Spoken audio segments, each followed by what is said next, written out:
Class 9th के विद्यार्थियों का आज की क्लास में स्वागत है। आज की क्लास में हम लोग बहुपद के शून्यक या जीरोज ऑफ पॉलिनोमियल्स बहुपद वाले चैप्टर पॉलिनोमियल वाले चैप्टर के अंतर्गत ये वाला पॉइंट पढ़ने जा रहे हैं। सबसे पहले हम लोगों को ये देखना है जीरोज ऑफ पॉलिनोमियल या बहुपद के शून्यक क्या होते हैं। तो यदि हमने कोई एक पॉलिनोमियल लिया px और जिसकी वैल्यू है x square plus 1 minus 2x, x की वो सभी वैल्यू जो इसमें सब्स्टिट्यूट करेंगे, यदि x का वह मान इसमें रखने के बाद ये पूरा का पूरा टर्म इक्वल टू 0 हो जाता है, तो उस मान को हम लोग शून्यक के नाम से या जीरोज ऑफ पॉलिनोमियल के नाम से जानते हैं। जैसा कि यहाँ पे यदि हम x इज इक्वल टू 1 रखें, x इज इक्वल टू 1, तो यहाँ x की जगह 1 रखें तो x की जगह 1 इक्वल टू यहाँ पे हो जाएगा 1 स्क्वायर प्लस 1 माइनस 2 इंटू 1। जैसा कि आप सभी बच्चों को पहले मालूम है 1 स्क्वायर इक्वल टू 1 और प्लस 1 माइनस 2 इंटू 1 2 हो जाएगा, 2 minus 2 that is equal to 0, यानी p of 1 is equal to 0। इस तरह से हम कह सकते हैं कि px is equal to x square plus x minus 2x, इस पॉलिनोमियल का x इज इक्वल टू 1 एक शून्यक होगा। इसी तरह से यदि हम सेम वैल्यू के लिए x is equal to minus रखें सेम पॉलिनोमियल में, तो हमको क्या मिलेगा, p of minus 1 equal to minus 1 का होल स्क्वायर प्लस 1 और माइनस 2 इंटू माइनस 1। ये वैल्यू हम लोगों को मिल जाएगी माइनस 1 का होल स्क्वायर 1 और प्लस 1 और minus 2 into minus 1 that is equal to 2 equal to 4, यानी p of minus 1 equal to 4 आ गया। तो जब x की वैल्यू माइनस 1 हमने इस इक्वेशन में रखा तो ये p of minus 1 equal to 0 नहीं आया, तो हम कह सकते हैं कि x is equal to minus 1 इस पॉलिनोमियल का शून्यक या जीरोज नहीं है। जैसा कि आप सभी लोग जानते हैं, यदि कोई पॉलिनोमियल 2 ऑर्डर का है तो उसके जो जीरोज हो जाएंगे वो सिमिलर हो सकते हैं, लेकिन 2 जीरोज होंगे या 2 शून्यक होंगे। यदि कोई पॉलिनोमियल है जो 3 डिग्री का है यानी एक्स क्यूब के टर्म का है, तो उसके 3 शून्यक होंगे या 3 जीरोज होंगे। ठीक इसी तरह यदि कोई इक्वेशन लीनियर इक्वेशन है x plus 1 p of x is equal to x plus 1, तो इस इक्वेशन के केवल सिंगल शून्यक होगा या 1 जीरोज होंगे। जैसे यहाँ पे यदि आप x is equal to minus 1 रखें तो p ऑफ माइनस 1 इस इक्वेशन के लिए माइनस 1 प्लस 1 इक्वल टू 0 हो जाएगा, यानी x is equal to minus 1 इसका एक शून्यक हो जाएगा। जैसा कि मैंने बताया था, यदि कोई पॉलिनोमियल 2 डिग्री का होगा तो उसके 2 शून्यक होंगे या 2 जीरोज होंगे, लीनियर होगा तो उसके सिंगल या 1 जीरोज होंगे, क्यूबिक यानी 3 घात का होगा तो उसके 3 जीरोज होंगे या 3 शून्यक होंगे। ये कंडीशन हो सकती है कि इन जीरोज में से कुछ जीरोज सिमिलर होंगे और कुछ जीरोज जो है डिफरेंट होंगे। अब हम लोग आते हैं अगली एक्सरसाइज पे, एक्सरसाइज नंबर 2.2।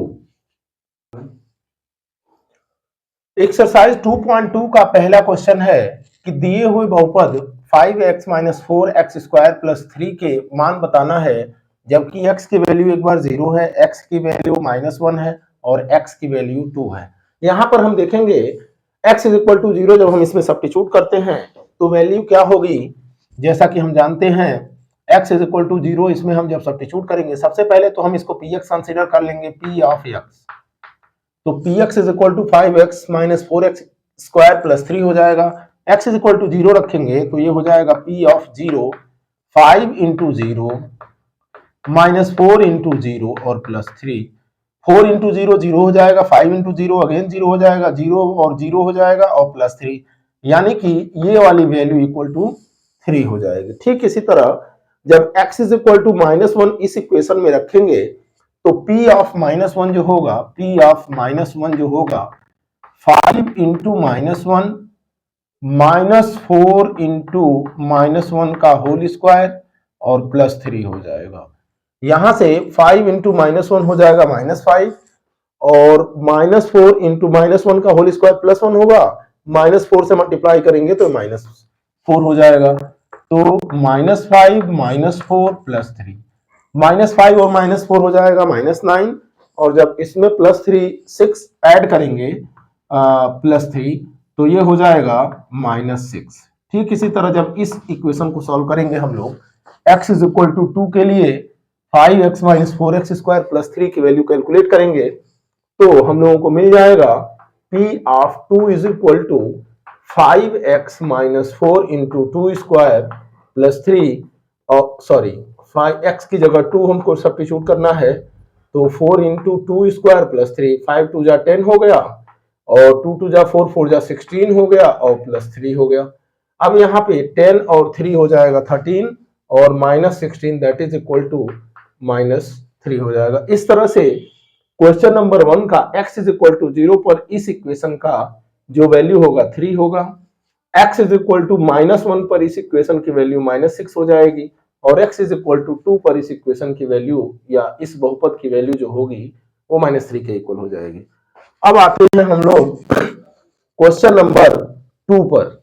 क्वेश्चन नंबर 2 में ये कह रहा है कि ये जो पॉलिनोमियल्स दिए हुए हैं इन पॉलिनोमियल्स की चरों के करस्पॉन्डिंग 3 वैल्यूज निकालनी है, एक 0 के लिए, एक 1 के लिए और एक 2 के लिए। अब हम लोग आते हैं यदि p of y is equal to y square minus y plus 1 है तो यहां पे यदि p ऑफ 0 निकालेंगे हम तो ये हो जाएगा 0 square minus 0 plus 1 that is equal to 1। इसी तरह से यदि p ऑफ 1 निकालेंगे तो ये इक्वेशन हो जाएगा p of 1 equal to 1 square minus 1 और प्लस 1, तो 1 स्क्वायर और -1 बैलेंस हो जाएगा, +1 अगेन आ जाएगा। यदि p इज इक्वल टू 2 इसमें p ऑफ 2 की वैल्यू निकालेंगे तो x इज इक्वल टू 2 इसमें sorry y is equal to 2 रखेंगे तो जो तीसरी वैल्यू होगी वो हो जाएगी p of 2 equal to 2 square minus 2 plus 1, तो 2 2 जा 4 -2 हो जाएगा 2 और में +1 जब जो ऐड करेंगे तो वो हो जाएगा 3। यानी इसी तरह से बाकी दोनों वैल्यूज को हम लोग कैलकुलेट कर सकते हैं। यहां पे pt है तो x is t is equal to जब 0 इस इक्वेशन में सब्स्टिट्यूट करेंगे तो p 0 की वैल्यू निकलेगी, तो p 0 हम बता रहे हैं 2 plus 0 plus 2 into 0 whole square minus 0 whole cube, ये भी 0 हो जाएगा, ये भी 0 हो जाएगा और ये भी 0 हो जाएगा, तो p ऑफ 0 की वैल्यू हो जाएगी 2। अब हम आते हैं p1 पे, तो यदि t की वैल्यू 1 रखें तो ये हो जाएगा 2 plus t is equal to 1 plus 2 into 1 का होल स्क्वायर माइनस 1 का होल क्यूब। और इसको जब हम सिंप्लीफाई करेंगे तो 2 और प्लस 1 3 हो जाएगा और 2 इंटू 1 हो जाएगा 2, तो 3 और प्लस 2 5 और 5 से 1 क्यूब जो होगा वो 1 ही होगा, 5 से जब 1 जाएगा तो ये वैल्यू हो जाएगी 4। ठीक ऐसे ही यदि t इज इक्वल टू 2 इस इक्वेशन में सब्स्टिट्यूट करेंगे तो p ऑफ 2 की वैल्यू भी हम लोग कैलकुलेट कर सकते हैं। p ऑफ 2 हो जाएगा 2 प्लस 2 और प्लस 2 इंटू 2 का स्क्वायर माइनस 2 का होल क्यूब। जैसा कि आप लोग देख पा रहे हैं यहां पे 2 प्लस 2 4 हो गया, प्लस ये 2 2 जा 4 और 2 जा 8 हो गया और माइनस 2 का होल क्यूब जो होगा वह भी 8 हो जाएगा, ये और ये वैल्यू बैलेंस हो जाएगी, ये भी 4 हो जाएगा। इस तरह से इसके सेकंड पार्ट की भी वैल्यू कैलकुलेट कर सकते हैं। 3 values x is equal to एक बार 0 सब्स्टिट्यूट करेंगे तो पूरी वैल्यू 0 हो जाएगी, 1 सब्स्टिट्यूट करेंगे तो p ऑफ 1 जो होगा 1 क्यूब हो जाएगा और जब x is equal to 2 substitute करेंगे तो p ऑफ 2 इक्वल टू 2 का होल क्यूब यानी 8 हो जाएगा। ये 3 वैल्यूज जो होंगी इसकी आंसर हो जाएंगी। ठीक इसी तरह यदि इस इक्वेशन पे हम लोग आते हैं तो x इज इक्वल टू 0 जब हम सब्स्टिट्यूट करेंगे तो यहाँ 0 हो जाएगा, यहाँ 0 हो जाएगा, -1 इंटू +1 हो जाएगा -1 के इक्वल, यानी x इज इक्वल टू 0 पे p0 जो होगा वो -1 हो जाएगा। x इज इक्वल टू 1 जब हम सब्स्टिट्यूट करेंगे तो 1 - 1 0 और 1 + 1 2, 0 into 2 that is equal to 0, p of 1 जो होगा वो 0 हो जाएगा। यदि x इज इक्वल टू 2 रखेंगे तो 2 - 1 और 2 + 1, तो 2 - 1 तो हो जाएगा 1 और 2 + 1 हो जाएगा 3। यानी कि 3 1 जा 3 हो जाएगा। इस तरह से तीनों वैल्यूज के लिए हम वैल्यू कैलकुलेट कर सकते हैं। क्वेश्चन नंबर 3 आप लोगों को कह रहा है, क्वेश्चन नंबर 3 में कह रहा है वेरीफाई करिए कि निम्नलिखित कंडीशंस में जो x की वैल्यूज दी हुई हैं वो इन बहुपदों के शून्य या जीरोस के रूप में एस्टैब्लिश्ड हैं। तो यहां पे हम लोगों को चेक करना है कि x की वैल्यू जो यहां पे दी हुई है सामने, क्या वो वैल्यू इस बहुपद में या पॉलिनोमियल में सब्स्टिट्यूट कर रहे हैं तो जीरो हो रही कि नहीं। यदि x की गिवन वैल्यू इसमें सब्स्टिट्यूट करने पर ये टोटल पॉलिनोमियल की वैल्यू जीरो हो जाएगी तो हम कहेंगे कि ये इसके जीरोस हैं या शून्यक हैं। आइए क्वेश्चन नंबर 3 का पहला पार्ट करते हैं। x इज इक्वल टू -1/3 इसमें सब्स्टिट्यूट करते हैं। p of -1/3 equal to 3 into x की जगह -1/3 है तो -1/3 और +1, इस 3 से 3 बैलेंस हुआ, -1 + 1 दैट इज इक्वल टू 0, यानी p ऑफ -1/3 की वैल्यू क्या हो गई, इक्वल टू 0 हो गई। इस तरह से हम कह सकते हैं कि यह क्या है, इस पॉलिनोमियल या बहुपद का एक जीरोस है या एक शून्यक है। आते हैं इस वाले पार्ट में, यहाँ पे x की वैल्यू 4/5 दी हुई है तो p of 4/5 that is equal to 5 into 4/5 minus pi हो जाएगा। अब इसको थोड़ा सिंप्लीफाई करेंगे तो 5 से 5 कैंसिल आउट होगा, ये हो जाएगा 4 माइनस पाई, यानी 4/5 पर यह टोटल वैल्यू इस पॉलिनोमियल की जीरो नहीं है, यानी यह इसका शून्यक या जीरोस नहीं होंगे। आते हैं इसके पार्ट थर्ड पे, यदि x की वैल्यू 1 हमने सब्स्टिट्यूट किया तो p ऑफ 1 हो जाएगा 1 स्क्वायर माइनस 1, यानी कि 1 स्क्वायर हो जाएगा 1, 1 माइनस 1 हो जाएगा 0, यानी x इज इक्वल टू 1 इसके एक जीरोस या शून्य में है। ऐसे ही p ऑफ -1, ये x की वैल्यू -1 सब्स्टिट्यूट किया तो -1 का होल स्क्वायर यहाँ और -1 का होल स्क्वायर अगेन हो जाएगा 1 -1, ये हो जाएगा इक्वल टू 0, यानी यह भी वैल्यू इसके एक शून्यक में से है। इस वैल्यू को जो है हम इस तरह से कैलकुलेट कर सकते हैं। क्वेश्चन नंबर थर्ड का फोर्थ पार्ट है, इसमें भी वेरीफाई करना है, जांचना है कि क्या x इज इक्वल टू -1 और 2 के लिए ये जो पॉलिनोमियल या बहुपद दिया हुआ है ये वैल्यू इसकी शून्यक या जीरोस है कि नहीं है। तो हम पहला काम करते हैं, x इज इक्वल टू -1 यहाँ सब्स्टिट्यूट करते हैं, ये -1 + 1 और x -2, -1 + 1 हो जाएगा 0 और 0 इंटू x की जगह हो जाएगा -1 ऑफ -2, तो ये हो जाएगा 0 और ये हो जाएगा -1 -2, यहां से ये -3 हो जाएगा, -3 into 0 that is equal to 0, यानी कि पॉलिनोमियल की value x is equal to -1 पे 0 हो गई, यानी ये इसके एक जीरो में से है। ऐसे ही यदि x is equal to 2 substitute करें तो p of 2 is equal to क्या हो जाएगा, 2 + 1 और 2 - 2, यानी कि 2 + 1 और 2 - 2, अगेन 2 - 2 की वैल्यू 0 होगी, इसको 2 + 1 यानी 3 में जब मल्टीप्लाई करेंगे तो 0 इंटू 3 क्या हो जाएगा, 0 हो जाएगा। इससे यहाँ पे भी वेरीफाई हो गया कि x इज इक्वल टू -1 और 2 दोनों जो है इस पॉलिनोमियल के जीरोस हैं, शून्यक हैं। यहाँ पे यदि x इज इक्वल टू 0 हम सब्स्टिट्यूट करते हैं तो p of 0 is equal to क्या हो जाएगा, 0, तो ये सीधे क्लियर हो रहा है कि x इज इक्वल टू 0 इसका एक शून्यक होगा या एक जीरोस होंगे। अब ऐसे ही यदि x is equal to -m/l है सिक्स्थ पार्ट में, तो px is equal to lx plus m जो पॉलिनोमियल दिया है इसके लिए वेरीफाई करना है कि ये इसका जीरोस है कि नहीं है, शून्यक है कि नहीं है। तो हम सब्स्टिट्यूट करते हैं वैल्यू p ऑफ -m/l, तो ये हो जाएगा l इंटू -m/l और प्लस m, यहां से l और l न्यूमरेटर डिनोमिनेटर में है तो कैंसिल आउट हो जाएगा, -m प्लस m बचेगा और ये वैल्यू भी इक्वल टू 0 हो जाएगी, यानी p ऑफ -m/l क्या हो गया, 0 के इक्वल हो गया, यानी ये इसका एक जीरोस होगा। अब आगे देखो, यहां पे यदि x इज इक्वल टू -1/√3 हम सब्स्टिट्यूट करें तो p ऑफ -1/√3 इक्वल टू 3 और -1/√3 का होल स्क्वायर -1 हो जाएगा। इसको जब हम सिंप्लीफाई करेंगे तो 3 इंटू 1/√3 3 हो जाएगा, -1 होगा, 3 से 3 balance, 1 - 1 that is equal to 0। कैसे होगा ये आपको देखना है।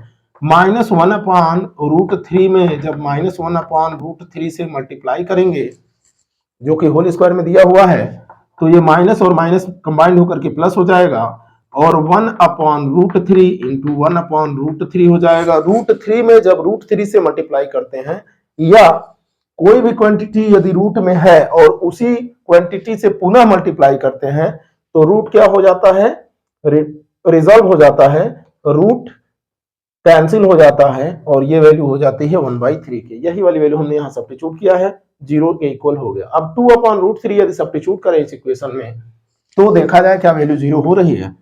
P ऑफ 2/√3 तो ये हो जाएगा 3 और 2/√3 का होल स्क्वायर -1 सब्स्टिट्यूट करें, सिंप्लीफाई किया जाए इसको, 2 का होल स्क्वायर हो जाएगा 4 और √3 का होल स्क्वायर हो जाएगा नीचे केवल 3 -1। इस 3 से ये 3 बैलेंस होगा, 4 - 1 क्या हो जाएगा 3 के इक्वल, यानी ये इसके जीरोज में से नहीं है, शून्यक नहीं है। अब देखिए आपको एक चीज और जाननी है बात, x की वो वैल्यू जो दिए हुए पॉलिनोमियल या बहुपद को इक्वल टू 0 बना देती है सब्स्टिट्यूट करने पर, तो x की उस वैल्यू को दिए हुए पॉलिनोमियल का रूट भी कहा जाता है और शून्यक भी कहा जाता है। यानी x के जिन वैल्यूज के लिए दिए हुए पॉलिनोमियल्स की वैल्यू 0 हो जाएगी वो उसके रूट्स भी कहे जाएंगे और वो उसके शून्यक भी कहे जाएंगे, वो उसके जीरोस भी कहे जाएंगे। अब आइए क्वेश्चन नंबर 8 क्वेश्चन नंबर 3 का 8th और लास्ट पार्ट जो है x इज इक्वल टू 1/2 पे px is equal to 2x + 1 की वैल्यू कैलकुलेट करनी है। तो 2 इंटू 1/2 और +1 हुआ, इस 2 से 2 बैलेंस हुआ, 1 + 1 हो गया 2, यानी यहाँ पे p ऑफ 1/2 की वैल्यू 0 नहीं है। इस तरह से कह सकते हैं कि x इज इक्वल टू 1/2 इसका रूट नहीं है, या x इज इक्वल टू 1/2 इसके जीरोज नहीं है, या x इज इक्वल टू 1/2 इसका शून्यक नहीं है। इस तरह से क्वेश्चन नंबर 3 के सारे पार्ट्स जो है हमने आपके सामने सॉल्व कर दिया है। अब हम लोग आते हैं क्वेश्चन नंबर 4 पे। क्वेश्चन नंबर 4 का फर्स्ट पार्ट है px is equal to x + 5। इस क्वेश्चन नंबर 4 में आपसे कहा जा रहा है कि जो दिए हुए इक्वेशंस हैं इनके जीरोस या शून्यक या रूट्स कैलकुलेट करिए। तो जब इस तरह का क्वेश्चन आपसे पूछ दिया जाएगा कि जीरोस कैलकुलेट करना है तो पहला काम हम लोग क्या करेंगे, जो बहुपद या पॉलिनोमियल दिया हुआ है इसमें पॉलिनोमियल को इक्वल टू 0 कर देंगे और उसको सॉल्व करेंगे। x का जो मान कैलकुलेट होगा, x की जो वैल्यू कैलकुलेट होगी उस वही वैल्यू जो है दिए हुए पॉलिनोमियल के जीरोस होंगे। अब यहां से यदि पहला इक्वेशन दिया है px is equal to x + 5 और इसके जीरोस को कैलकुलेट करना है तो पहला काम हम ये करेंगे x + 5 इक्वल टू 0, यानी x इज इक्वल टू -5। अब यदि आप x इज इक्वल टू -5 इसमें रखें तो p of -5 equal to -5 + 5 that is equal to 0, यानी x इज इक्वल टू -5 क्या हो गया, इस इक्वेशन का एक रूट हो गया, या इस इक्वेशन का एक शून्यक हो गया, या इस इक्वेशन के एक जीरो हो गए। अब यहां से यदि हम कैलकुलेट करें तो x - 5 equal to 0, x is equal to 5 इसका आंसर हो जाएगा। यदि आपको इस इक्वेशन में कैलकुलेट करना हो तो ये 0 हो जाएगा। यहां आप देखेंगे 2x इज इक्वल टू +5 को इधर भेजेंगे तो -5 हो जाएगा, x हमको निकालना है तो -5/2 ये आपका आंसर हो जाएगा। x इज इक्वल टू -5/2 इसका एक शून्यक होगा।